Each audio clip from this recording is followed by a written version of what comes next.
কিন্তু বাবাজি মক্কাতে একজন নারী ছিল, তার নাম হলো মা খাদিজা। জোরে বলেন মা খাদিজা রাদিয়াল্লাহু তাআলা আনহা। বাবাজি তিনি অনেক টাকা পয়সা ধন দৌলতের মালিক ছিল, আর মা খাদিজার বাড়িতে জানো বাবাজি অনেক আপনার গোলামেরা কাজ করত। ওই মা খাদিজার বাড়িতে একজন ব্যক্তি ছিল বাবা, সে বাবা ছাগল দেখভাল করত। বেরাদুল ইসলাম মুআজ্জাজ সামানিক রাব, মা খাদিজা তিনার একটা গোলাম ছিল, তার নাম হলো বাবাজি নাফিসা। নাফিসাকে বলছে নাফিসা তবে শুনো গো, আমার ব্যবসা দেখার জন্য, আমার সমস্ত জিনিস দেখার জন্য একজন সত্যবাদীর ছেলে দরকার আছে। একটা সত্যবাদী ছেলে যদি পাও তুমি মক্কাতে খোঁজ লাগাও। নাফিসা বলছে ঠিক আছে গো, আমি খোঁজ লাগাবো। এদিকে বেরাদার আমার নবী মুস্তাফা কাজে তালাশ করতে আছে, কিন্তু আমার নবী মুস্তাফা সাল্লাল্লাহু তাআলা আলাইহি সাল্লাম আল্লাহর কাছে দোয়া করে বলছেন আল্লাহ গো, আমি নবী হয়ে কার কাছে কাজের কাজ করতে যাব, আমি নবী হয়ে কার কাছে কাজের জন্য যাব। আমার আল্লাহ বলছেন নবী গো, আপনাকে কাজে তালাশ করতে হবে না, আপনার কাছে আসবে। জোরে বলেন সুবহানাল্লাহ। এদিকে বেরাদুল ইসলাম মুআজ্জাজ সামানিক রাম, নাফিসা মক্কাতে বাবা একটা ইলাজ করতে লাগলো। একদিন দুদিন করতে করতে বাবা আমার নবীজির খোঁজ পেয়ে গেল। মক্কাতে বলতে লাগলো বলো গো নাফিসা, তুমি একজন আলামিন ছেলে ধরতেছো, তুমি একজন সত্যবাদী ছেলে ধরতেছো। এই মক্কাতে একজন সত্যবাদী ছেলে আছে, তার নাম হলো আল আমিন, তিনার নাম হলো মুহাম্মাদুর রাসূলুল্লাহ। জোরে বলুন না সুবহানাল্লাহ। নাফিসা বলছে ঠিক আছে তাইলে যাব। এক পা দুপা করে আমার নাবির কাছে নাফিসা হাজির হলো। জোরে বলেন সুবহানাল্লাহ। নাফিসা বলতেছে বলো হুজুর গো, আমাদের যিনি মালিকানা আছে তিনার বাড়িতে একজন আলামিন সত্যবাদী ছেলে দরকার। এই মক্কাতে নাকি আপনি খুব সত্যবাদী এবং আপনি মা খাদিজার সঙ্গে দেখা করেন। মা খাদিজা আপনাকে রাখবে এবং তিনার কাজগুলো দেখভাল করতে হবে। আপনি হলেন সত্যবাদী। আমার নবী আল্লাহর কাছে হাত তুলে দোয়া করছেন লাগো, আমাকে আর কাজ ধরতে হলো না, আমার কাছে তো নিজে নিজে কাজ চলে এসেছে। এখন নবী আমার বলছে বলো গো নাফিসা, ঠিক আছে কাল সকাল বেলাতে মা খাদিজার সঙ্গে দেখা সাক্ষাৎ করব। আমার নবী মুস্তাফা সাল্লাল্লাহু তাআলা আলাইহি সাল্লাম তিনি বাবা এক পা দুপা করে সকাল বেলাতে মা খাদিজার বাড়িতে যায়। মা খাদিজার বাড়িতে যাওয়ার পরে এদিকে মা খাদিজা রাদিয়াল্লাহু তাআলা আমার নবীকে দেখে বাবা পছন্দ হয়ে গেল। আমার মা খাদিজা বলছে বলো গো আলামিন, ওগো সত্যবাদী তোমার কাজ হলো, তোমার ডিউটি হলো আমার ছাগল পাগল গেলকে দেখভাল করা, আর কোনো কাজ নয়, শুধু ছাগল গুলোকে দেখভাল করবে। জোরে বলুন না সুবহানাল্লাহ। যখনই বাবাই কথা বলেছেন আমার নবী বলছে ঠিক আছে তাই করব। একদিন দুদিন তিন দিন করতে করতে আমার নবী মুস্তাফা একদিন কি করে জানেন, ছাগল পালাকে নিয়ে ঘাস খাওয়াচ্ছেন। আমার নবী মুস্তাফা সমস্ত ছাগলের দড়িগুলোকে নিয়ে বালিশ বানিয়ে আমার নবী আরাম করতেছেন, আর মা খাদিজা বাবা ছাদের উপর থেকে দেখছে, দেখি তো ছেলেটা কিভাবে ছাগলগুলোকে খাওয়া দাওয়া করেছে, কিভাবে দেখভাল করছে, দেখি তো একটু। যখন মা খাদিজা দেখতে আছেন সমস্ত ছাগলগুলো বাবাজি লাইন বয় লাইন ঘাস খেতেছে, লাইন বয় লাইন পানি পান করতেছে। মা খাদিজা বলছে আল্লাহ গো আমি এই জায়গাতে যত জনাকে রেখেছি ছাগলের উপর ছাগল উঠে পানি পান করে, ছাগলের উপর ছাগল উঠে ঘাস খায়, খাবার খায়, কিন্তু এই ছেলেটা আসার পরে লাইন বাই লাইন ছাগলগুলো পানি পান করতেছে, লাইন বাই লাইন খাবার গুলো খেতে যাও। এখন তিনি শুয়ে তো আরাম করতে আসেন, ছাগলগুলোকে সেরকম আপনার মারধর করে নাও, ইনি সত্যিকার আলাদা ছেলে হবে। এখন মা খাদিজা রাদিয়াল্লাহু তাআলা আনহা বাবাজি নাফিসাকে ডাকলো, নাফিসাকে বলতেছে বলো গো নাফিসা, তবে শোনো গো শোনো, এই ছেলেটা হলো সত্যিকার আলাদা, তিনাকে ছাগলের কাজে ডিউটি করালে হবে না, তিনাকে বড় মাপের কাজ দিতে হবে। নাফিসা বলছে কি কাজ দেবেন, কি কাজ দেবেন? বলে কাজটা হলো এটাই, আমার নবীকে ওই ছেলেটাকে আমি মুলকের সামনে ব্যবসা করতে পাঠাবো, আর ওই জায়গাতে রাখবো না। এটা জোরে বলবেন না সুবহানাল্লাহ। আমার নবীকে বলছেন বলো গো আলামিন এক কাজ করুন, আপনাকে ওই জায়গায় থাকতে হবে না, আপনি আমার সমস্ত মালপত্রগুলোকে নিয়ে গিয়ে মুলকের সামনে ব্যবসা করতে চান। জোরে বলেন সুবহানাল্লাহ। ঠিক আছে তাই যাব। মা খাদিজা একটা উট দিলে, বাবা উট দিল, দেওয়ার পরে উটের উপর আমার নবী চললেন, আর মা খাদিজা নাফিসাকে বলতেছে বলো ওগো নাফিসা এক কাজ করো, তুমি সঙ্গে সঙ্গে নবী এই ছেলেটার সঙ্গে সঙ্গে যাও, এ আল আমিনের সঙ্গে সঙ্গে যাও, রাস্তাতে যে যে ঘটনাগুলো ঘটবে তুমি আমাকে সব ঘটনাগুলো বলবা, কেননা আমি প্রথম দিনই বুঝে গেছি এই ছাগলগুলো লাইন বাই লাইন পানি পান করতেছে, লাইন বাই লাইন তারা খাবার খেতেছে, আমি বুঝে গেছি ইনি কোনো সাধারণ কোনো ছেলে হবে না, ইনি হবে পুরা আলাদা। জোরে বলেন সুবহানাল্লাহ। মা খাদিজা বলতে আছে বলো গো নাফিসা তুমি নবীর সাথে যাও, এই ছেলেটার সাথে যাও, যাওয়ার পরে যেটা যেটা ঘটনা ঘটবে ওই ঘটনা তুমি আমার সামনে বলবা। ঠিক আছে বলবো। নবীকে নিয়ে কাফিলাদেরকে নিয়ে বাবাজি মুলকের সামনের দিকে রওনা হলো। আচ্ছা বুঝতে পারলেন তো নাকি? জি বুঝতে পারছেন না? জি আমার নবীর বয়স তখন কত? 24 বছর। 24 বছর বয়স হলেন মা খাদিজার সমস্ত জিনিসপত্রগুলোকে নিয়ে গিয়ে মুলকের সামনের দিকে রওনা দিলেন। রওনা দিতে দিতে বাবাজি চলতে চলতে কাফিলারা বলছে হুজুর গো আমরা এক জায়গাতে আরাম বিশ্রাম করব। ঠিক আছে চলো। ওই যে বাবা আবু তালেবের সঙ্গে ছোটবেলাতে যে গাছে আরাম করেছিল, গাছটার নাম কি বললাম? জি সাহাবী গাছ।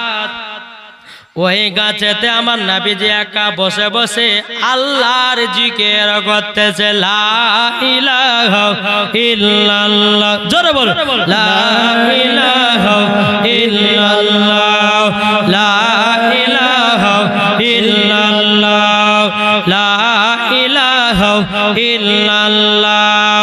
মৌতের মালিক তুমি আল্লাহ, হায়াতের মালিক তুমি আল্লাহ, রোজির মালিক তুমি আল্লাহ, লা ইলাহা ইল্লাল্লাহ, লা ইলাহা ইল্লাল্লাহ। নবী আমার গাছতলাতে বসে বসে বাবা আল্লাহ জিকির করতে আছে বাবা। আর ওই যে খানকা থেকে আরেকজন রাহিব বাবা আপনারও উঠে বলতেছে কি ব্যাপার? ওই গাছতলাতে কে যেন একটা যুবক বসে আছে, ব্যাপারটা কি? এই গাছতলাতে দুজন ছাড়া কেউ বসতে পারবে না।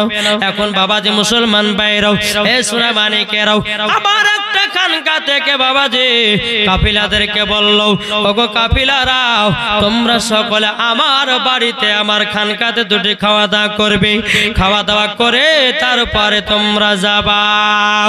আমার নবী দাওয়াত করলেন। বেরাদর ইসলাম মুআজ্জাজ সামানে কিরাম, আমার নবীকে নিয়ে বাবা যখন আপনার টুকটুক টুকটুক করে চলতে লাগলেন খানা খাওয়ার জন্য, দাওয়াত খাওয়ার জন্য, ওই রাহিবটা বলতে আছে গো, বলো গো ভাইরা, তোমাদের মধ্যে যিনি একলা গাছে একটা গাছে বসেছিল ওই ছেলেটা কোথায়? আমার নবী বলছে আমি হলাম সে ছেলে। বলো তোমার নাম কি? বলে আমার নাম হলো আসমানে ছিল আহমদ, জমিনে ছিল মুহাম্মদুর রাসূলুল্লাহ সাল্লাল্লাহু তাআলা আলাইহি সাল্লাম। বাবাজি মুসলমান ভাইরাও, এই সূরা মানিকেরাও, ওই রাহিবটা বলছো গো আপনি তো তাহলে আখেরি জামানার নবী। আমার নবী বলছে হ্যাঁ আমি তো আখেরি জামানার নবী। বলে গাছটাতে আমি এবং আমার চাচার বেটা আলী ছাড়া কেউ গাছে বসতে পারবে না। বেরাদুল ইসলাম মুআজ্জাজ সামানে কিরাম, রাহিবটা বলতে আছে বলো গো শোনো গো, তোমাদেরকে একটা কথা বলে, ও কাফিলারা, তোমরা এই ছেলেটাকে নিয়ে মুলকে সামে ব্যবসা করতে যেও না। যদি যাও তারা এই ছেলেটাকে তারা বাঁচিয়ে রাখবে না। এই ঘটনা একবার ছোটবেলাটা হয়েছিল, আর নবী যখন 24 বছর হলো তখন এই ঘটনা একবার ঘটেছিল। জোরে বলেন সুবহানাল্লাহ। তো সমস্ত কাফিলারা বলছে তাহলে কোথায় যাব? আশেপাশে আপনার এদিক সেদিক দেখার পরে বাবাজি আশেপাশে আপনার ব্যবসাটা করে, এদিকে বেরাদার মা খাদিজার যে মালিকানা ছিল বাবাজি তার নাম হলো বাবা নাফিসা। ওই নাফিসা একটা চিঠি লিখলো, চিঠি লেখার পরে মা খাদিজার কাছে আগামে পাঠিয়ে দিল বাবা। আর এদিকে মা খাদিজা রাদিয়াল্লাহু তাআলা তিনি বাবা একটা স্বপ্ন দেখছেন, আসমানের একটা তারাও মা খাদিজার ছাদের উপর পড়েছে। যখন বাবা কথা বাবা এই স্বপ্ন মা খাদিজা দেখেছে, মা খাদিজা দেখার পরে সকাল বেলাতে বাবাজি মক্কাতে একজন বাবা বসাল বড় মাওলানা ছিল, তার নাম হলো ওয়ারাকা বিন নাফিল। তিনার কাছে যায়, বলে চাচা গো একটা আমি স্বপ্ন দেখলাম। বলে কি স্বপ্ন? বলে চাচা গো আমি রাতের বেলা আরাম করতেছিলাম, আমার ছাদের উপরে জানো একটা আলো জানো নেমে পড়লো। এটার মানে কি বলুন?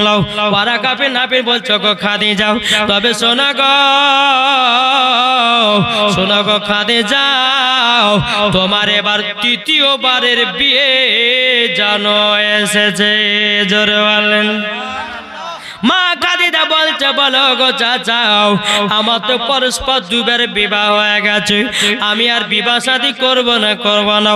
এখন বাবা ওয়ারাকা বিন নাফিল বলতেছে ও গো খাদিজা, এবার তোমার সঙ্গে যার বিয়ে হবে কোন সাধারণ কোন ছেলে নয়, উনি হবে আখেরি জামানার নবী, উনি হবেন সত্যবাদী, উনি হবেন আল আমিন।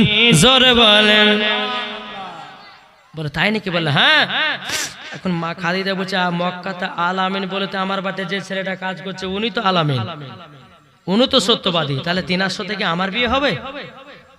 মা খাদিজার মনে কিন্তু বাবা আনন্দ হতে লেগেছে রে বাবা। জোরে বলেন সুবহানাল্লাহ। এখন বাবা মা খাদিজা বলতেছে বলো ওয়ারাকা বিন নাফিল, আমার বাড়িতে যিনি কাজ করে উনার নাম তো আল আমিন, উনি হলেন মক্কার সত্যবাদী। ওয়ারাকা বিন নাফিল বলছো গো খাদিজা, উনি হবেন আখেরি জামানার নবী, উনি হবে সমস্ত নবীদের নেতা। জোরে বলেন না সুবহানাল্লাহ। যখন বাবা এই কথা বলাও, কিন্তু মা খাদিজার কাছে একটা চিঠি বাবা পাঠায়া দিয়েছিল। মা খাদিজার হাতে যখন চিঠিটা পৌঁছানোর পরে চিঠিতে লেখা আছে বলো গো খাদিজা, আমরা যে ছেলেটাকে নিয়ে ব্যবসা করতে এসেছিলাম আমাদের সমস্ত মালপত্র সব বিক্রি হয়ে গেছে, আর আমাদের ব্যবসাতে 1 নয় 2 নয় 4% ব্যবসায় লাভ হয়েছে, সব হলো ওই ছেলেটার কারণে। জোরে বলুন সুবহানাল্লাহ। এখন আমরা বাড়ির দিকে রওনা দিয়েছি। এখন মা খাদিজা রাদিয়াল্লাহু তাআলা তিনি ছাদের উপরে ওঠে বাবা চিরুনি নিয়ে মাথা মাথার চুলগুলোকে আছড়েছে আর আমার নবীর দিকে তাকাতে, কখন আসবে কখন আসবে আল্লাহ গো, কখন আমি আল আমিনকে দেখব, কখন আমি সত্যবাদীকে দেখব। জোরে বলুন সুবহানাল্লাহ। মা খাদিজা কিন্তু মনটা উতলে গেছে। জি, মা খাদিজার একবার নয় দুবার বিয়ে হয়েছিল। একবার বিয়ে হলো, দুটো সন্তান হলো, দুটো সন্তান মারা গেল, স্বামীও মারা গেল। আবার মা খাদিজা দ্বিতীয় বিবাহ করলেন, বাবা দুটো সন্তান হলো, স্বামী মারা গেল। বাবা যে মা খাদিজা মনে মনে ভেবে নিলেন আমি আর বিয়ে শাদী করব না, আমি আর জীবনে বিয়ে শাদী করব না। কিন্তু মা খাদিজা যখন শুনলেন ইনি আখেরি জামানার নবী, তার জন্য মা খাদিজার মনটা যেন আপনার উতলে হয়ে গেছে। মা খাদিজার মনটা যেন খুশিতে খুশি হয়ে গেল। বাবা যে মুসলমান ভাইরাও, সোনা মানিকেরাও, এখন মা খাদিজা পথ চেয়ে তাকিয়ে আছে কখন আসবে আমার নবী। বাবা অনেকক্ষণ ধরে যখন পথের দিকে চেয়েছে, যখন তাকিয়ে থাকো, সন্ধ্যা যখন লাগলো আমার নবী মুস্তাফা বাবা কাফিলাদেরকে নিয়ে আপনার মক্কাতে আপনার রওনা দিল। মক্কার ভিতরে যখন বাবা প্রবেশ করলো, মক্কার ভিতরে প্রবেশ করার পর বাবা যে মুসলমান ভাইরাও, এ সোনা মানিকেরাও, আমার নবী মুস্তাফা এক পা দুপা করে মা খাদিজার কাছে যায়। ওগো খাদিজা, পেরা আমি 1 মাস মুলকে সামনে কাটিয়ে আসলাম, আমার বেতনটা দাও, আমার বেতনটা নিয়ে আমি বাড়ি যাই। কিন্তু মা খাদিজা নবীর চেহারা মোবারকের দিকে একই নজরে তাকিয়ে আছে। মা খাদিজা একই নজর বাবাজি তাকিয়ে আছে আমার নবীর দিকে। জোরে বলেন সুবহানাল্লাহ। মা খাদিজা বলছে, বলে নবী গো, আল আমিন সত্যবাদী আপনি, আমার ব্যবসাটা আপনি লাভ করেছেন, আপনাকে 1 মাসের বেতন আমি ডবল করে দিলাম। জোরে বলেন সুবহানাল্লাহ। জি, মানে 1 মাসের যেটা পেত সেটা ডবল বেতন আমার নবীকে দিলেন। নবী আমার যে উটটাতে চড়ে গেছিলেন ওই উটটা রেখে বাড়ি যাচ্ছেন। মা খাদিজা বলছে, বলে নবী গো, যে উটটাতে আপনি চড়ে এসেছেন এখানে রাখবেন না, আপনার শত করে নিয়ে যান। জোরে বলেন। কারণ মা খাদিজা বুঝে গেছেন ইনি কোনো সাধারণ ছেলে নয়, ইনি হলো আখেরি জামানার নবী। মা খাদিজা যখন এই কথা বললেন, বাবা আমার নবী মুস্তাফা উটের উপরে আপনার চড়ে গেল। মা খাদিজা বলছে, নবী গো, এই উটটা আপনাকে আমি দিয়ে দিলাম, আপনি ব্যবহার করবেন, দ্বিতীয় কেউ করবে না। মা খাদিজা রাদিয়াল্লাহু তাআলা নাও আমার নবীকে ডবল বেতন দিল রে বাবা। ডবল বেতন দেওয়ার পরে আমার নবী মুস্তাফা টুকটুক টুকটুক করে বাড়ির দিকে রওনা দিল। আমার নবী মনে মনে ভাবছে, আল্লাহ গো, আমার প্রথম রোজগারের টাকাও, প্রথম মাসের টাকাও, আমার যদি মা বেঁচে থাকতো মার হাতে টাকাটা আমি দিতাম, আমার যদি বাবা বেঁচে থাকতো বাবাকে আমি টাকাটা দিতাম, আমার যদি দাদু বেঁচে থাকতো আমার প্রথম মাসের টাকাও আমার দাদুর হাতে দিতাম। আমার মা নাই, আমার বাবা নাই, আমার দাদু নাই, এখন আমি টাকাটা দিব তো দিব কাকে? আমার নবী মুস্তাফা সাল্লাল্লাহু তাআলা আলাইহি সাল্লাম তিনি বাবা 1 পা 2 পা করে আবু তালেবের কাছে গেলেন। যাবার পরে বলছে, চাচা গো, প্রথম টাকা মার হাতে দিতে হয়, কিন্তু চাচা গো আমার তো মা নাই, আপনি আমার মা, আপনি আমার বাবা, তবে এক কাজ করুন, প্রথম মাইনার টাকাটাও আপনার হাতে আমি দিলাম। জোরে বলেন। আমার আবু তালেব 2 চোখের পানি জরা কাঁদছে, বলো গবাদি যাও, যদি তোমার মা থাকতো কত আদর হতো গো, কত আনন্দ হতো। ও যুবকেরা রে, যে সমস্ত যুবক ভাইয়েরা নিজের নিজের কাজ করো, আগে নিজের বউকে টাকা পয়সা প্রথম না দিয়ে নিজের মাকে দিও রে ভাই, মার সেবা করো, মাকে মোহাব্বত করো। এখনকার যুবকেরা বাবাজি নতুন নতুন বাবা সুন্দর সুন্দর বিবি পেয়ে মার খবর লাই না, বাবার খবর লাই না। বাবাজি বেটা বউ ঘরের ভিতরে ছাপ্পর কাটে ঘুমায় আছে, আর মাকে দিয়েছে বাবা মায়ের সাথে। পরে যুবকেরা রে, মার সেবা করো, মার সেবা করো, শুধু বিবির পাগল হয়েও না। আমি এটা বলতে চাইছি না যে বিবিকে ভালোবাসিও না, কথা বলি না বাবাও। মাকে মার জায়গাতে রাখো, বাবাকে বাবার জায়গাতে রাখো, বাবাজি বিবিকে বিবির জায়গাতে রাখো, বোনকে বোনের জায়গাতে রাখো, ভাইকে ভাইয়ের জায়গাতে রাখো। এইরকম ভাবে যদি আপনি চলতে পারেন, মরার পরে জান্নাতি। জোরে বলেন। নাহলে আমরা এখন কি করছি? হ্যাঁ, বাবা সুন্দরী বউ পেলে মার কথা বলে যায় না গো? জি, ঠান্ডার সিজন বাবা, যখন মাঘ মাসে ঠান্ডা পড়ে, বউ বেটাতে শুয়ে আছে ঘরের ভিতরে মোটা মোটা ল্যাপ নিয়ে, আর মাকে দিয়েছে একটা পাতলা কম্বল। রাত্রে বেলাতে বাবা জাড় ভাঙে না, থরথর করে কাঁপছে আর রাত পার করতেছে। যুবক, তোমার মা তোমাকে গর্ভে 10 মাস 10 দিন রেখে তোমাকে দুনিয়ার মুখ দেখিয়েছে নাকি গো? জি, আগে মাকে মোহাব্বত করো, দেখবে ওই বাড়িতে আল্লাহ রহমত বর্ষিত হবে। জোরে বলেন সুবহানাল্লাহ। তাকে বলতে যে মা বাবাকে দুঃখ দিলে নামাজ হবে না, হবে? মা বাবাকে কষ্ট দিলে নামাজ হবে না। আল্লাহ নবীজি দয়া তার পাবে না, আরে আল্লাহ নবীজি দয়া তার পাবে না। মা বাবা অতি আপন, মা বাবাকে করো যতন, মা বাবা অতি আপন, মা বাবাকে করো যতন। মা বাবা দুঃখ পেলে নামাজ হবে না, মা বাবা কষ্ট পেলে নামাজ হবে না। আল্লাহ নবীজি দয়া তার পাবে না, আল্লাহ নবীজি দয়া তার পাবে না। আল্লাহুম্মা সাল্লি আলা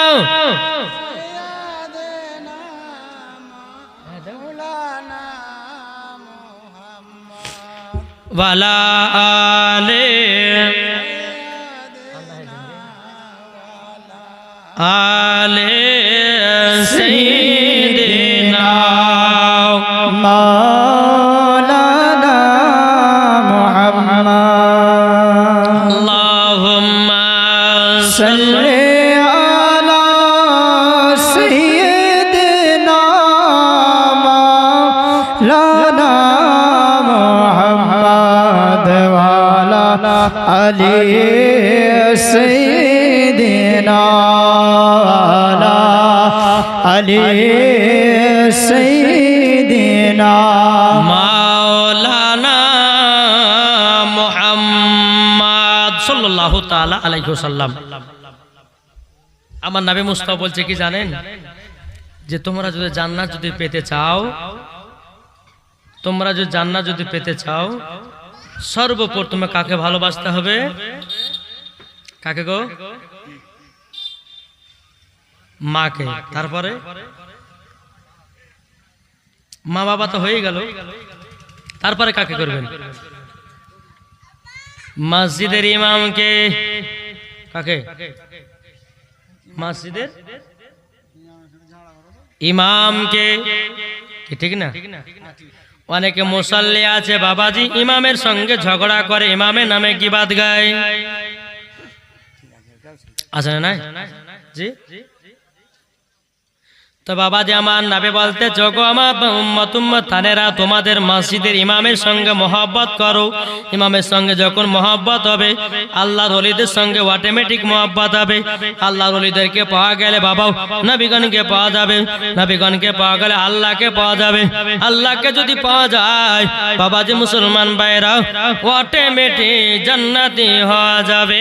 জোরে বলুন সুবহানাল্লাহ।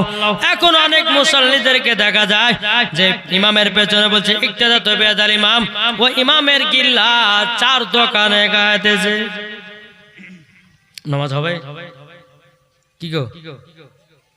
হবে নামাজ হবে? নামাজ হবে না। আজ আমরা অনেকে মুসাল্লি আছে, নামাজ পড়ি বটে, কিন্তু ইমামকে মোহাব্বত করতে পারি না, ইমামকে ভালোবাসতে পারি না। জি, অনেকে মুসাল্লি বলতে থাকো, ইমাম সাহেব মসজিদের বারান্দা কেন ঝাড় দেননি? মনে হচ্ছে বাপে চাকরি লে রেখেছে কি? অনেকে মুসাল্লি বলছে ইমাম সাহেব বাথরুমটা কেন পরিষ্কার নেই? আরে বাথরুম পরিষ্কার না ইমাম দেখবে না তোরা দেখবে? আর ইমাম মানে হলো বাদশা, ইমাম মানে হলো নেতাও। যে তোমার বাড়ির মসজিদের নেতাকে মোহাব্বত করতে পারলে না, তুমি নবীকে কেমন করে ভালোবাসবা? কি ঠিক না? জি, মসজিদের ইমামকে ছিল। আমরা তখন মসজিদের ইমামকে বাবা মোহাব্বত করি না। অনেকে ব্যক্তি বলছে যে যার নাই গতি সে করে ইমামতি, আর কান পুঁতে একটা চর মারতে হবে। আর যার আছে গতি সে করে ইমামতি। জি, অনেকে মানুষ আপনার বলতে থাকে যে ইমাম মানে গরু ছাগল। খবরদার এই কথা কখনো ব্যবহার করবেন না। ইমামদেরকে ভালোবাসুন, দেখবেন মরার পরে জান্নাতি হবেন। জোরে বলেন সুবহানাল্লাহ। ইমাম যদি দুঃখ পেয়ে যায় রে বাবা, তোমার সব কিছুই বেকার। কি ঠিক না? আমার নবী বলতেছেন তোমরা ইমামদেরকে মোহাব্বত করো। ইমাম আজকালকার বাবাজি ইমামদের তো বেতন বাবাজি হাই র্যাঙ্কের বেতন। কি ঠিক না?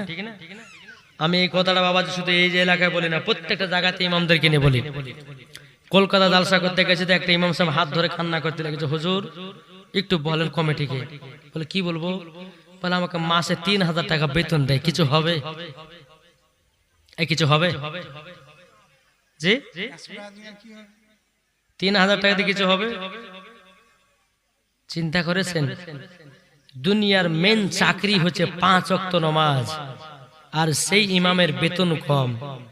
এখন আপনাদের একটা উদাহরণ দিই। ইমামের বেতন 3000 টাকা করেছেন, মাসে মাসে 3000 টাকা দেন। কালকে ঈদের নামাজ, ইমাম সাহেব মাগরিবের নামাজ পড়েছে, আলহামদুলিল্লাহি রাব্বিল আলামিন আর রহমানির রহিম মালিকি ইয়াউমিদ্দিন। এখন ইমাম সাহেব বাবা নামাজের ভিতরে চিন্তা করছে, আল্লাহ গো 3000 টাকা, এখন বউর জন্য শাড়ি কিনবো না বিটির জন্য জামা কিনবো, বেটার না জামা কিনবো না কার জন্য কি কিনবো? নামাজের ভিতরে চিন্তা চলছে। কি নামাজ কারোর হবে? কি গো নামাজ কারো হবে? নামাজ কারো হবে না। তাইলে ইমাম জানো নামাজের ভিতরে টাকার টেনশন যেন না করে, এটা বাবা গ্রামের মানুষকেই ভাবতে হবে। কি ঠিক না? জি হ্যাঁ। আজ আমরা মুসলমান, এখন মমতা খালা দিচ্ছে ভাতা 3000 টাকা, বুঝলেন? আর কমিটিরা মিলিয়ে ঝুলিয়ে 3000 টাকা, 6000 টাকা বেতন। জি, খবরদার না, ইমামদেরকে ভালোবাসেন, আল্লাহ আপনার বাড়িতে বরকত দিবে। জোরে বলেন জি। এটা আমার কথা নয়, কোন মুফতি মুহাদ্দিসের কথা না, আমার নবী মুস্তাফার কথা। জোরে বলেন আলেমদেরকে ভালোবাসবেন। আমার আল্লাহ আমার নবী মুস্তাফা বলতেছেন, কোন ব্যক্তি যদি আলেমের কপালে একটা চুমা দেয়, তো ওই ব্যক্তি আমার নবী মুস্তাফার কপালে চুমা দিল। জোরে বলেন জি। তাহলে বেরাইসলাম মসজিদের ইমামকে আপনার মোহাব্বত করতে হবে। আমি আজ থেকে প্রায় 10 বছর আগের কথা বলছি বাবজি। হ্যাঁ, আমি একটা মাদ্রাসায় পড়াশোনা করতাম, তো মসজিদে ইমামতি করতাম। জি, তো ইমামতি করতাম, তখন বেতন ছিল বাবাজি 2000 টাকা। আর তালিব ইলমের জামানায় 2000 মানে বহুত ব্যাপার, মানে বহুত কিছু তালিব ইলমের জামানায়। তো আমি একজন কমিটিকে বলছি, বলে ভাই আর 500 টাকা বাড়িয়ে দেন, আমার বই খাতাগুলো কিনতে হবে। তো ও ব্যক্তি বলছে যে হুজুর আপনাদের টাকাতে বরকত আছে, বুঝলেন? বলে না কথা, বলে না? আরে ইমামের 5000 টাকা বেতন হতে কি হলো? ইমামের ওই টাকাতে বরকত আছে। এ কথা বলে কি বলে না? অনেক বলে দেখেন। তো আমি বলছি যে ঠিক আছে তাই হবে। কিছুদিন পরে বাবাজি সেক্রেটারি সাহেব তিনি ফাতিহা করার জন্য জুম্মার দিনে 500 টাকা আমার হাতে ধরাছে। ইমাম সাহেব ফাতিহা করবে, বলে কিসের জন্য? বলে আমার বিটি পরীক্ষা দিতে গেছে, আমার বিটি যেন পাস করে আর যেন চাকরিটা হয়, আর আমার বিটির বেতন যেন মাসে 40,000 টাকা হয়। কে বলছে? সেক্রেটারি সাহেবের বিটি। সেক্রেটারি সাহেব বলছে তার বিটির জন্য দোয়া করতে। আমি মনে মনে ভাবছি যে আজকে আমার মসজিদ বাতিল যাই যাক, আজ দোয়া করব সভাপতি সাহেবের আপনার সেক্রেটারি বিটির জন্য। ফাতিহা করলাম, জাল্লা গো আল্লাহ সভাপতি সাহেবের বিটি পরীক্ষা দিয়ে গেছে, পরীক্ষা যেন পাস করে, চাকরি যেন পায়, আর আমার মতন তার যেন বেতন হয়। বুঝেছেন না? যেমন এই কথা বলেছি বাবা, সেক্রেটারি আবার গরমে গরমে তাকাচ্ছে, আপনাকে 500 টাকা দিয়েছে এই দোয়া করার লেগে। আপনি বলেছেন ইমামের টাকায় বরকত আছে, আমার টাকাটা আপনার বেটিকে দেব, আর আপনার বেটির টাকাটা আমি নেব, দেখবো কতই বরকত আছে। বেটির বেলাতে মাসে 40,000 টাকাও, আর ইমামের বেলাতে মাসে 2,000 টাকা। কি ঠিক না বাবাজি? একটু চিন্তা করেন, ইমামদেরকে ভালোবাসেন, ইমামদের বেতন বাড়াবেন ইনশাল্লাহ। আপনাদের মসজিদের ইমামদের বেতন ভালোই করেছেন আলহামদুলিল্লাহ মাশাআল্লাহ। আপনাদের এলাকায় মানে দুটো মসজিদ নাকি? আচ্ছা আচ্ছা, যাই হোক, তো বেতনও আছেন আলহামদুলিল্লাহ, আর একটু বাড়িয়ে দেওয়ার চেষ্টা করবেন।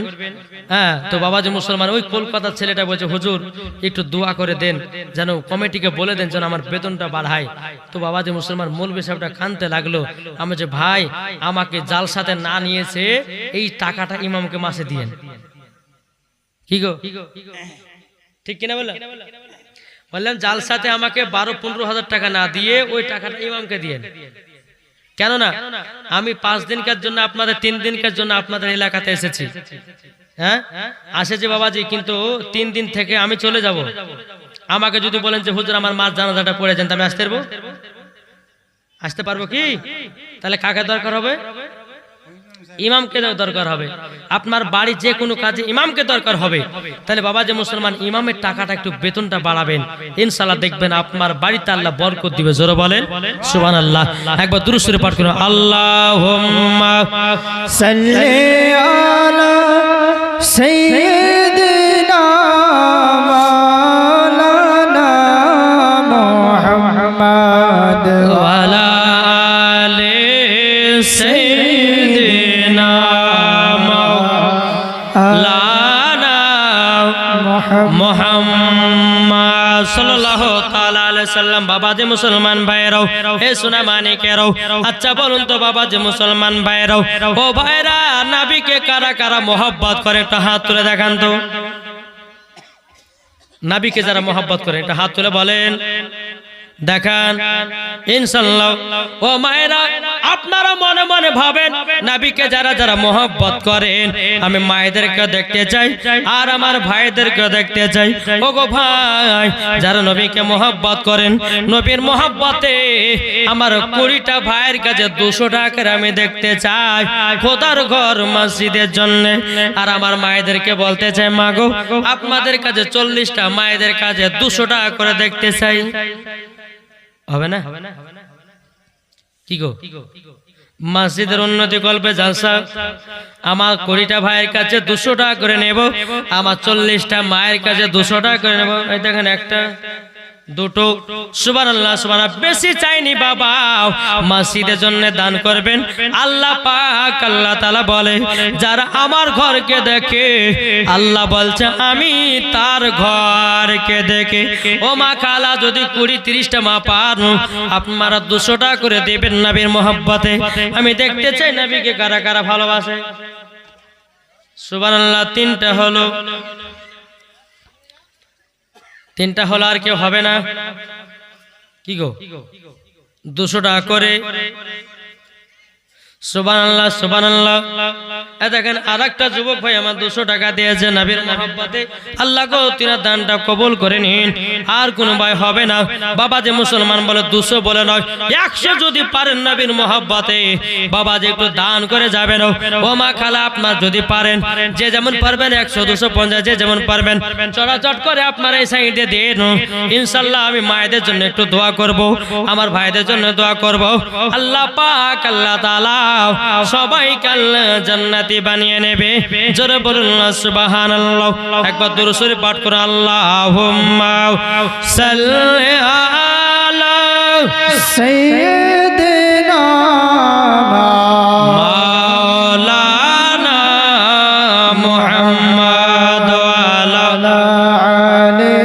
আলি সাইয়্যিদিনা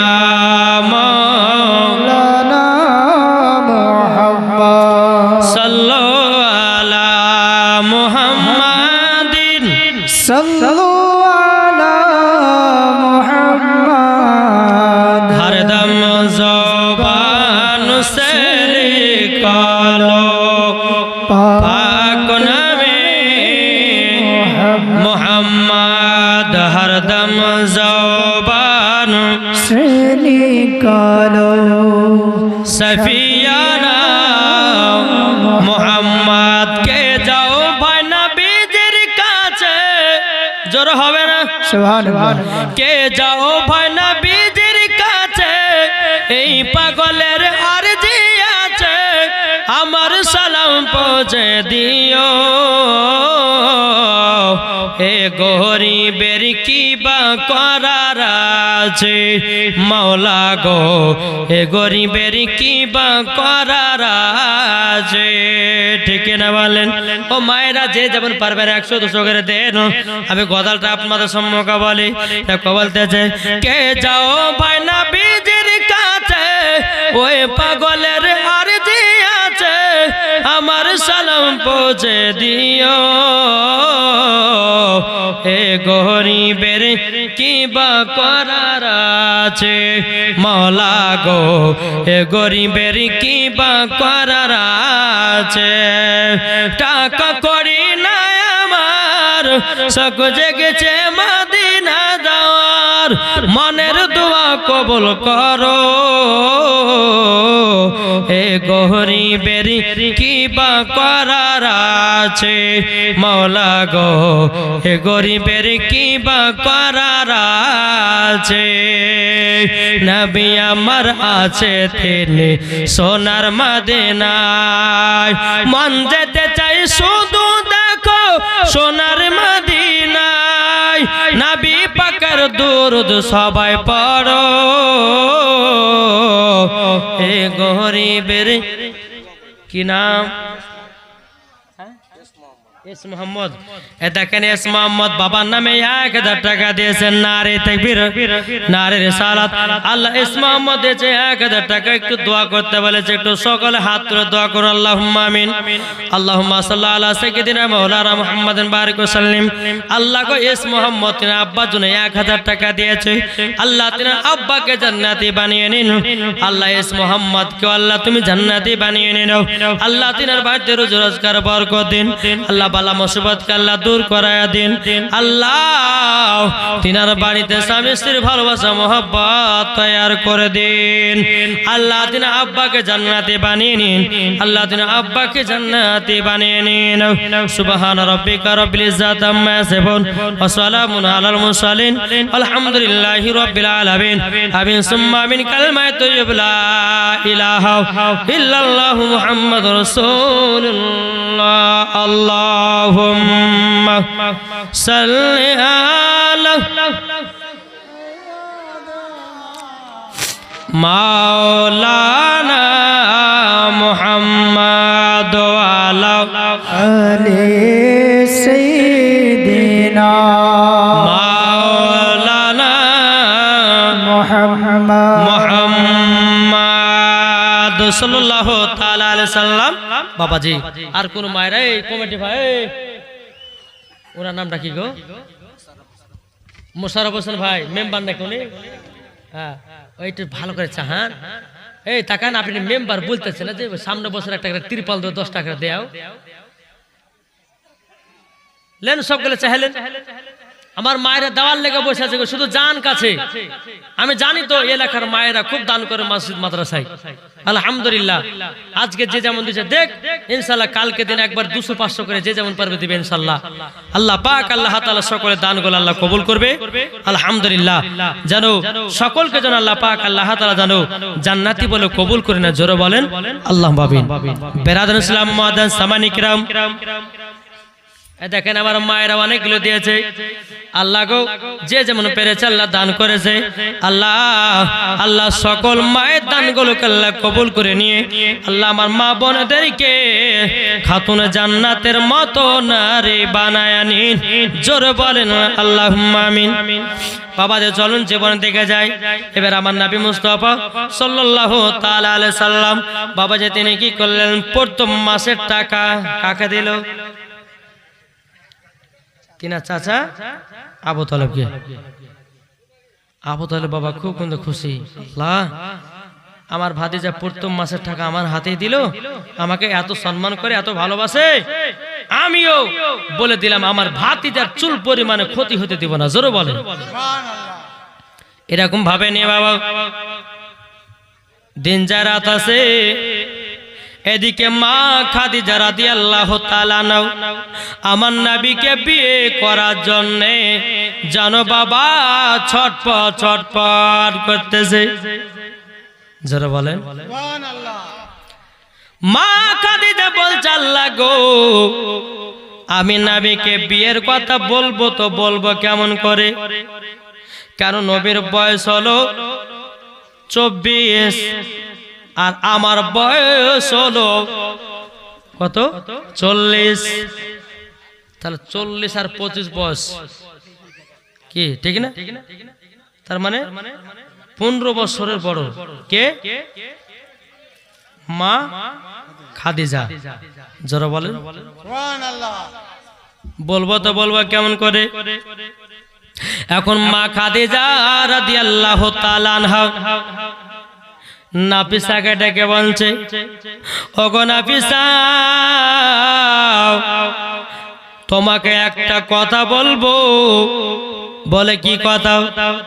বলে কথাটা হলো এটাই, আমার নবী মুস্তাফাকে একটু বিয়ের পয়গামটা দাও।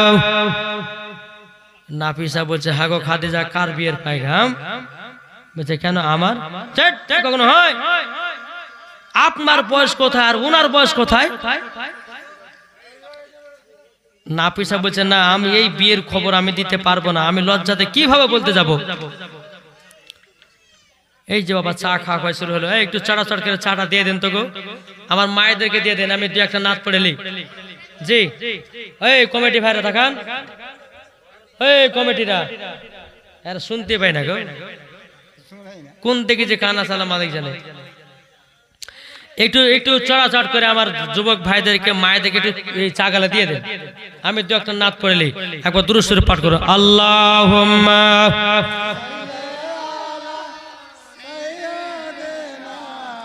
মাওলানা মুহাম্মদ ওয়ালা আলে মাওলানা মুহাম্মদ।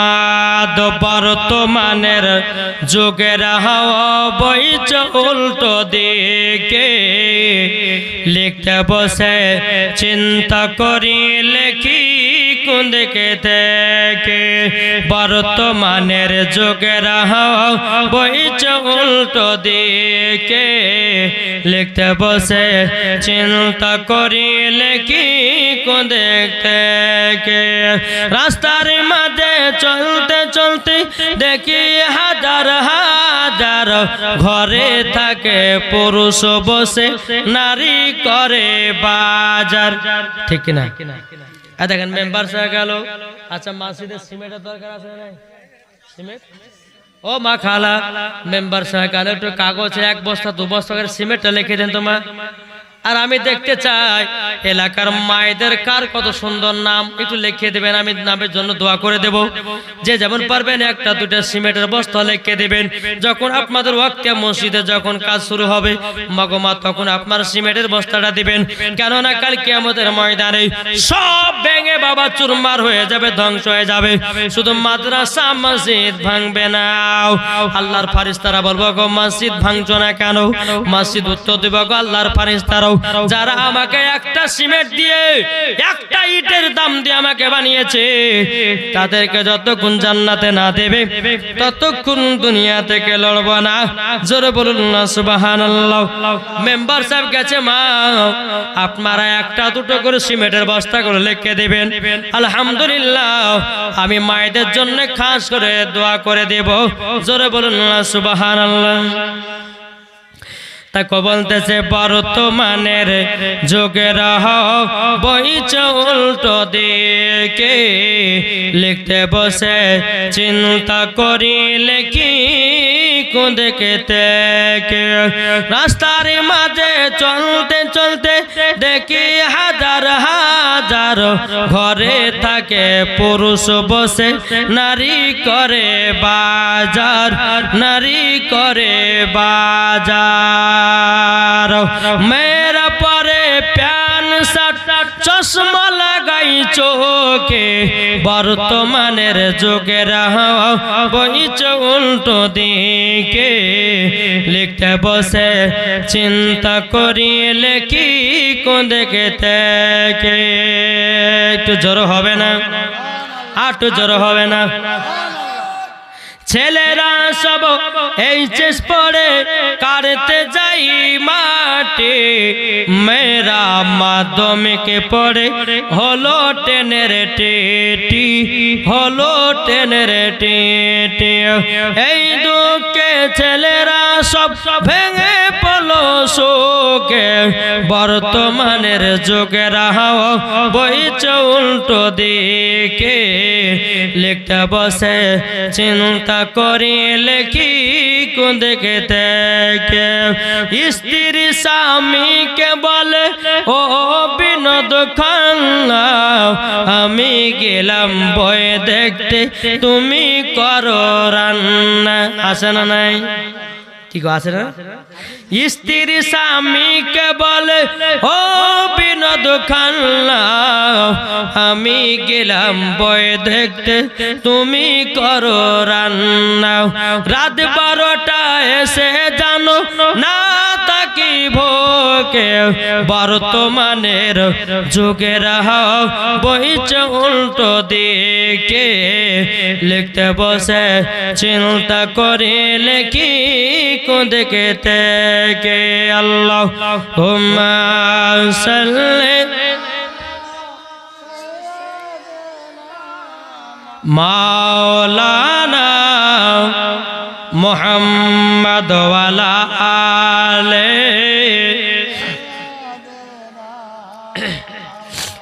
ওয়ালা আলে সাইয়্যিদিনা মাওলানা মুহাম্মদ সাল্লাল্লাহু তাআলা আলাইহি সাল্লাম বাবাজি জীবনটা একটু মন দিয়ে শুনুন না বাবা কি আর মেম্বার হয়ে গেছে একটা দুটো করে সিমেন্টের বস্তা লাগাবেন লাগাছে না হ্যাঁ রে আগে আর বিড়ি বাঁধে না হ্যাঁ ওই মেম্বার সাহেব একটু ঘুরেন ঘুরেন ইনশাআল্লাহ দিবে যে দিলেতে নবী মুস্তাফার মোহাব্বত আছে মা ফাতেমার মতো মোহাব্বত আছে ইনশাআল্লাহ থারাই দান করবে জোরে বলো সুবহানাল্লাহ এই মসজিদ ঘরে দান করলে কমবে না বরঞ্চ আল্লাহর বরকত দিবে জি আলহামদুলিল্লাহ আল্লাহ পাক আল্লাহ তাআলা যেন সকলের দান করে আল্লাহ কবুল করে নেয় বেরাদ ইসলাম মুআদ্দিন সামানি کرام চলুন আপনাদেরকে জীবনীটা শোনাই মা খাদিজা বলতেছে না পিসা যাবে না বলে না যাব না বলো গো না পিসা তুমি এক কাজ করো তুমি যদি নবীকে বলতে যদি না পারো নবীজির চাচিকে বলো আবু তালেবের বিবির নাম কি জানা আছে কাউরে জি আবু তালেবের বিটি মানে হযরতে আলীর মান নাম ফাতেমা বিনতে আসাদ জোরে বলো সুবহানাল্লাহ ফাতেমা বিনতে আসাদকে গিয়ে বলো গো না পিসা বুঝে তাহলে ঠিক আছে বলবে ফাতেমা বিনতে আসাদকে এবং ফাতেমা বিনতে আসাদ বলবে তিনার স্বামী আবু তালেবকে এবং আবু তালেব বলবে নিজের ভাতিজাকে ঘটনা ঘটে যাবে জোরে বলেন সুবহানাল্লাহ না পিসা এক পা দুপা করে বাবা যে আপনার নবীজি চাচির বাড়িতে এসেছেন আসার পরে বলছো গো ফাতেমা বিনতে আসাদ কেমন আছো যেমন মা বোনদের বুঝলেন না কোন জিনিস যদি চাহার যদি ওদের নিয়াত থাকে না তো আয়সা কিন্তু ডাইরেক্ট বলবেন যে বুবে জিনিসটা দিস তো একার চাহাবে না কেমন আছো কি করছো কি খাওয়া দাওয়া করলে তোমার স্বামী ভালোবাসে এই গল্প সল্প করতে করতে বুবু তোমার কাছে ওই একটু আদা লেবার লেগে এসেছিলাম আদা আছে বলে কে বলে না ডাইরেক্ট কিন্তু বলে বাবা আদা থাকলে দিস তো ডাইরেক্ট বলে তো আদা দেবে না আবার কোন কোন মহিলারা বাবা অনেক কিছু চাইতে যাবে না কিছু টাকা ধার নিতে যদি অন্য কোনো মহিলাকে টাকা ধার দিতে চাই তারা বলবে যে আরে এর কাছে ডাইরেক্ট যদি টাকার কথা বলতে যে দিবে না কারণ মনটা গলাতে হবে তো আইসা বলে আরে বোন তোমার তো খুব নাম করছে গো তোমার স্বামী তোমার খুব নাম করে গো তুমি বলো ভালো বলো স্বামীকে খুব ভালোবাসো এই এক দু কথা বলতে বলতে বলবে হ্যাঁ গো করিবেন মা, তোমার কাছে 5,000 টাকা ধার পাওয়া যাবে। এদিকে নাম টাম বুঝলে বাবা সব মধু টধু খাইয়ে দিয়েছে, এখন বলছে করিবেন 5,000 টাকা ধার, কেন পাবি না লে 5,000 টাকা লে। তো এইরকম ভাবে নাফিসা এক পা দুপা করে ফাতেমা বিনতে আসাদের কাছে এসেছে। ওগো ফাতেমা বিনতে আসাদ কেমন আছো? বলো ভালো। বলো তুমি কে? বলে আমি হলাম মক্কা শরীফের মা খাদিজার একজন বান্দী, একজন গোলাম। বলে আমার বাড়িতে কি ব্যাপারে এসেছো? বলে আপনার স্বামী আছে নাকি? বলে না। বলে খাওয়া দাওয়া কি করলে? বলে এটা খেলাম সেটা খেলাম। বলে আপনার ভাতিজা কোথায়? বলে ওনার বাড়িতে গেছে। ওগো নাফিসা কি ব্যাপারে এসেছো বলো নাও। তখন নাফিসা বলছো গো ফাতেমা বিনতে আসাদ সবে শোনো গো, তোমাকে একটা কথা বলি। বলে কি কথা? বলে আমার আপনার ভাতিজা যার বাড়িতে কাজে যায় উনি বিয়ে করতে বিয়ের পয়গাম পাঠিয়েছে নবীকে বিয়ে করার জন্য। ফাতেমা বিনতে আসাদ জানো বাবাজি আপনার মন জানো গলে গেল। বাবাজি মুসলমান ভাইরা সোনা মানিকেরও, ওগো আমার আব্বাজি মুসলমান ভাইরাও, যখন বাবা মনটা যখন আপনার গলে গেল রে বাবা, এদিকে আপনার নবীর চাচির কিন্তু আপনার মনে আনন্দ হলো। আবু তালেব আসলে বলছে হলো গো আবু তালেব শোনো গো শোনো, তোমাকে একটা কথা আমি বলতে চাই। বলে কি কথা? বলে ওই যে ভাতিজা মা খাদিজার বাড়িতে কাজে যায় উনি নবীকে বিয়ে করার জন্য বিয়ের পয়গাম পাঠিয়ে যাও। এখন কথা হলো নবীর বয়স হলো 24, নবীর বয়স হলো 25, আর মা খাদিজার বয়স হলো 40। এখন বলবো তো বলবো কেমন করে? যখনই বাবা এই কথা বলা তো আবু তালেব বলছে ঠিক আছে কোন চিন্তা না, ভাতিজাকে আসতে দাও। আর এদিকে তো মা খাদিজা কি তো নবীকে বিয়ের কথা বলবো কি বলবো না, বলবো কি বলবো না, এইরকম ধান্দা লাগিয়ে আছে মা খাদিজার, কিন্তু লজ্জাতে বলতে পারছে না। সন্ধ্যাবেলাতে যখন নবী বাড়িতে আসলেন, নবীর চাচা আবু তালেব বলছো গো ভাতিজা বয়স তো তোমার প্রায় অনেক হয়েছে, তোমার আজকে 25 বছর হয়ে গেল, তবে এক কাজ করো, তোমাকে তো বিয়ে শাদী করতে হবে, আমাদের একটা মেয়ে খোঁজা আছে, তুমি কি বিয়ে করবা? নবী বলছে চাচা গো কেমন মেয়ে, কোথায় বাড়ি বলুন নাও। তখন বলতে গো ভাতিজাও তুমি যার বাড়িতে কাজ করতে যাও তার নাম হলো মা খাদিজা। তখন বলছে বলো চাচা গো মা খাদিজা কোথায় আর আমি কোথায়? মা খাদিজা কত টাকা পয়সা ধন দৌলতের মালিকানাও, আমি তো একজন গরিব, আমার কাছে কোনো টাকা পয়সা নাই, আমাকে মা খাদিজা কেন বিয়ে করবে? তখন আবু তালেব বলতেছে বলো গো ভাতিজা তার বাড়ি থেকে একটা গোলাম বিয়ের পয়গাম নিয়ে এসেছিল, তুমি কি তাকে বিয়ে করবা? তখন নবী আমার বলছে চাচা গো আমি মা খাদিজার সঙ্গে আমি ডাইরেক্ট কথা বলতে চাই। সকাল হলো বাবা, এক পা দুপা করে মা খাদিজার কাছে গেলেন। খাদিজা খাদিজাও তুমি বিয়ে করার জন্য আমার চাচার কাছে বের পয়গাম দিয়ে পাঠিয়েছো, তবে শোনো গো খাদিজা তুমি কোথায় আর আমি কোথায়? তুমি হলো টাকা পয়সার মালিকানাও, আমি কি আমার তো কিছু নাই। মা খাদিজা বলছে নবী গো আপনার কি আছে না আছে আমি সেটা দেখবো না, আপনি হলেন আখেরি জামানার নবী, আপনার আমি বিবি হব, আমার তো এটা খুশির খবর। কিন্তু মা খাদিজা বলছে নবী গো আপনাকে অনেক দিন ধরে আমি বলবো ভাবছি, কিন্তু লজ্জাতে বলতে পারি না, আমার তো 2 বার বিবাহ হয়েছিল, তারই জন্য আমি বলতে পারি না। আমার বয়স হলো 40 আর আপনার বয়স হলো 25। যখন বাবা যে কথা বলো আমার নবী বলছো গো খাদিজাও আমি তোমাকে বিয়ে করতে পারি, কিন্তু 3টা শর্ত মানতে হবে। যদি 3টা শর্ত যদি মানতে পারো তাইলে পরে আমি তোমাকে বিয়ে করতে রাজি হব। তিনটা শর্ত কি জানা আছে কাউরে? কি গো জানা আছে? এটা হ্যাঁ দেন না? তাহলে আমার দুইটা ভাই 100 টাকা দেন তো, হবে না? দুইটা ভাই 100 করে হবে না? আচ্ছা আমার দুটো ভাই 1 টাকা করে সিমেন্টের বস্তা লেখান। নাই সিমেন্টের বস্তা, একটা সিমেন্টের দাম কত আছে? 400 টাকা করে। যখন মসজিদের কাজ শুরু হবে তখন আপনি আপনার সিমেন্ট দিবেন, নাহলে 400 টাকা দিয়ে দিবেন। কোনো ভাই নাই সিমেন্ট